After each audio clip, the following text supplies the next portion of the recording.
They just took this huge team fight in mid. He got an ultra kill and then got a Battle Fury and then was just killing people with the Battle Fury. And it's like, well, that's one take on PA, I guess. You can get the farming item, use the cleave for damage, and just kind of farm. But if Chelsea gets a little bit aggressive here, they can go for Burrow Strike into Clap. Koikfa's now in the river. This is the perfect time to move in, and they should be able to connect. But moving into the southeastern end, the boots first advantage is all that's going to get them here. Yep, and we saw the Nature's Prophet about to come down. Moba will bite off more than he can chew, and he will get stunned. First Blood gets drawn by the Brewmaster with that double damage rune. And the Nature's Prophet does end up joining the party. Maybe they can find a recovery kill onto Chetsy as the Sprout comes out. Crypt Swarm on the money. A few more auto attacks will bring him down. Some uphill miss, and so close to level 9. And I think if they want to take a fight, Koikfa definitely needs that exorcism. Yeah, the Dire Observer Ward in the middle of the map saw the smoke, so they knew full about it. The pings came out immediately, and that's why they didn't just TP to the tier 1 to defend. They still might get picked off, though, as the Ice Blast will come through. A lot of damage bursting forth.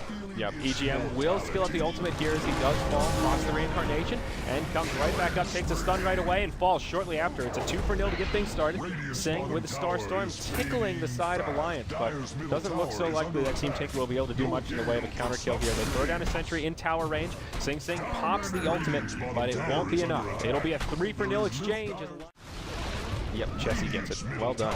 Yeah. So 2 Midases come out for Team Tinker, one on the Wraith King in lieu of a Blink Dagger, and one on the Nature's Prophet in lieu of a Mechanism. So in this, they're trying to really artificially promote their mid to late game, and that can work out pretty well, especially with some kill momentum behind it, picking off Ake here in the jungle. But it gives Loda a little bit more of a reprieve. If you're not being blinked on by a Wraith King, it's going to be very easy to avoid death, but still taking a lot of damage here. Yeah, Misery comes in, the arrow just barely off the mark from Loda. He still is on the retreat as Pycat's coming in. Misery does have an ultimate available here, but can he actually find an opportunity to channel it? Another question. Chessy now hopping forward, Burrow Strike onto Mirana, that'll finish him off. Now Pycat left all alone, he'll get turned around upon, and it'll be a 1-for-2 exchange. I don't think Alliance can stand here for too much longer. Well, they got Epi in 15, so Chesley's going to initiate, and they're going to be able to follow it up nicely. Yeah, there we go. That's the initiation they wanted. EGM will take some pretty serious damage. Ice Blast will be off the mark. There's your reincarnation to get things started. Koikfa is off to the side, and they'll just go right back on to EGM. He gets stunned up, he gets crit down, and he will be the first to fall. Now they get pinged out. Alliance will hop forward. Pycat caught by the lasso, gets completely isolated. The Epi flies through. A lot of damage on the Nature's Prophet. And they isolate Bulba as well in the Tornado. He doesn't take damage from the Epi, but he falls. The Shitty Wizard off to the side, almost moving into harm's way. Double buyback now from Team Tinker. The Vengeful Spirit as well as the Nature's Prophet. They do want to contest this Roche, and now Koikfa comes in with the exorcism. Misery will be in some trouble here, caught in the Sprout, and will fall as they pop a dust and interrupt his Sandstorm. Now Brewmaster caught inside of the Yules. He will get stunned again, and thrice. Now he will fall, and the buybacks will prove.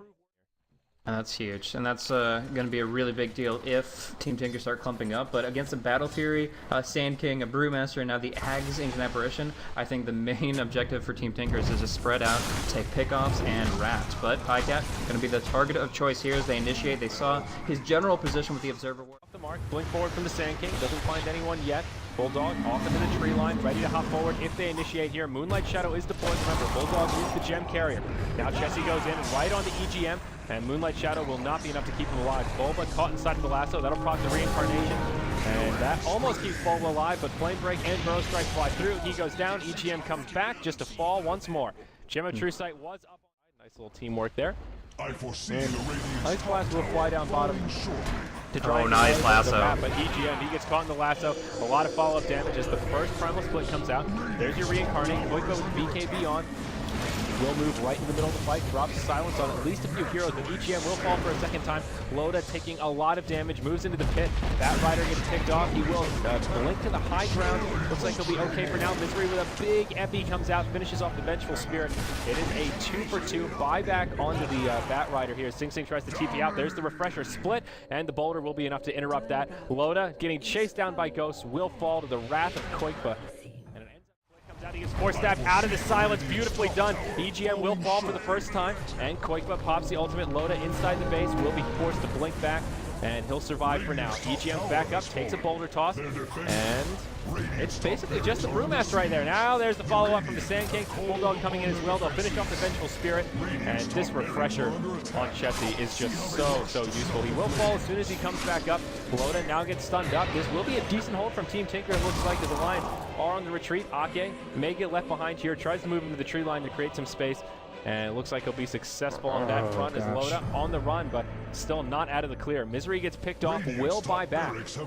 And Loda, oh daddy, hops right onto the Wraith King, gets a big crit to the face, showing us what the coup de grace is all about. Now a buyback from Chessie, and Alliance may try and seal the deal here as Pycat down in the top lane. Whoa, daddy. Yeah. On top of that, so I guess that wasn't gonna kill him either way because the illusions aren't that strong, but he would have at least set himself up with a chance of it. Yep, here we go, initiation in the mid lane. They'll jump right onto Ake. He's the target of choice. Chessie pops his BKB, as does Pycat, but it seems not here. It falls firm.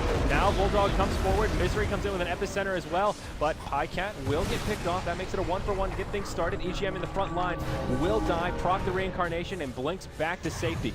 Meanwhile, they are trying to bring down the Pandas. Nature's Prophet will buy back to get into the fray.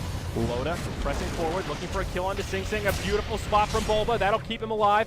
Now Bulldog on the pursuit, taking a lot of damage from the illusion, or pardon me, from the ghost here. Loda now going in on the EGM. BKB pop and just hurts him down. Bulldog gets taken out by Pycat from the high ground. Now Loda, he jumps onto Pycat. It's a chaotic fight, but it looks like Team Tinker are coming out ahead. The buyback from Pycat, well worth it. And that Satyr Tormentor kind of getting in the way there as they will be forced to back out. And it is a the ultimate. Now goes in and they'll try to just bring down the Pandas. EGM still has the Reincarnate available, will survive with just a few hit points to spare, and that Earth Panda is on the run. Bulldog is off to the side here. Flame Break will proc the Reincarnation. Grabs Bulba, they'll bring him down. Not a bad way to get this fight started for Alliance. Now Loda, BKB on, presses forward, Stifling Dagger out onto Sing Sing. Hops forward, right onto EGM, looking for some crits, almost brings him down, but now will have to back out as Koikva uses the ultimate. Chessie going back in, but he takes a Hex right away. He'll get clicked down, it's a dead Brew. Now, Team Tinker will press forward. Yule's out on the Bat Rider. Bulldog gets left behind. Forward stack to try and get away, but it probably won't be enough. Down he goes. Now Loda trying to do damage to Pycat. Will be forced to hop back to safety to Ake. Arrow flies through. Will not be on the mark. But now Alliance on the back foot. Let's take a look at buybacks here, and it's not looking good. They'll grab the kill on Ake. Glyph is available. They'll use it. But this tier 3 tower taking a lot of damage. The top lane is pressing in. Loda hops out right onto Pycat. But there's the Yule. He eats the cheese. EGM comes in. He will fall. But Loda, he's in trouble. Down he goes. Buyback available. Loda will burn it. Misery comes in, gets off the ultimate, but he falls as he takes a Hex. Now a buyback onto the Sand King. Only 2 standing. It's a 4v2 on the field. And Team Tinker close to securing a win here. They'll proc the Aegis as Loda pops forward. But there's the silence. Sing Sing comes right back up. Sprout, arrow on the mark. He takes a Force Staff. It'll be enough to keep him alive for now, but they'll focus the barracks. Melee will certainly take a tumble here. Sing Sing pops the Manta, focusing the creep for now, but the barracks will fall. Loda reinitiating right in onto Pycat. Moonlight Shadow, not enough. And Loda will secure the kill onto Pycat as he gets a big crit. Now they're starting to respawn, and Alliance will be able to. So they'll go to the high ground here. There is a Glyph standing. And this is it. Loda gets initiated upon first. Bulldog hops forward, finds Koikva, but he'll get swapped this time. EGM taking some damage. He will be the first to go down, but it's a Reincarnate. He's coming right back up. Bulldog does actually buy back into the game. Right, he is ready to stop Bulldog. It's that damn Nature's Prophet. Loda's down. But Loda's down, and this is bad news bears. He's down for 2 full minutes, and I think that's it for Alliance. They're on their last leg. It's time to take old Yeller out back and give him the shotgun. Ake, he'll TP home, but without Loda, I don't see any way they can. They forced engagements when Alliance weren't ready for them, has always been favoring them, and despite the interesting graphs of this game, Misery, the anti-celebratory, Epicenter hits on nothing, too predictive, and they are going to lose lives quick. Yeah, now Bulldog comes in. He does grab a lasso onto Koikva, but it just doesn't matter. GG's come out, and that will do it. 55 minutes of gameplay. And Team Tinker will secure the win after a very back-and-forth game. Just look at that graph, constantly up and down, until finally Team Tinker take the momentum, and they'll do it. They give Alliance a taste of their own medicine, and Rat Dota proves successful once again here, Blaze. Yeah, really great movement in the fights. They made every ability worth it, to the fact that their 5v5, although it was worse for an extended period of time, the amount of farm they got across the map, it didn't matter. The Midases paid off over 54 minutes time, and although EGM had a pretty abysmal KDA at 0, 8, and 4, the fact that he was the focus and got to use both his lives just to take damage away from his allies, that